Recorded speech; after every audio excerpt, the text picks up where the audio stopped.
Hello दोस्तों, आज मैं एक नई जगह पे आया हूँ हिम्मतनगर में, जिसका नाम है, आप देख सकते हैं, अर्बन ठेका।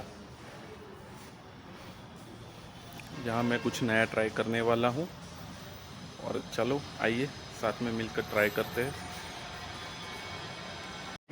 चलो, मैंने मेनू देख लिया है और हम स्टार्ट करने वाले हैं अपने ऑर्डर से, एक वेज चीज़ बर्गर से। देख सकते हैं मेरे साथ।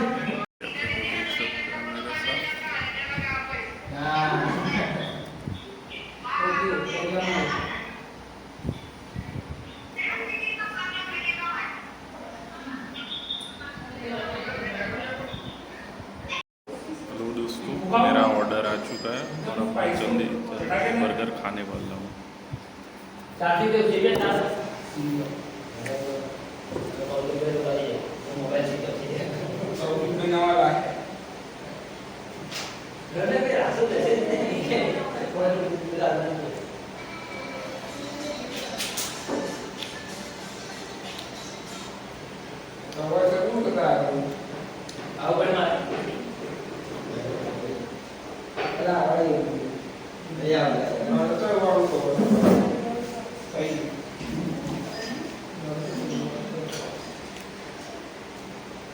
Taste was good.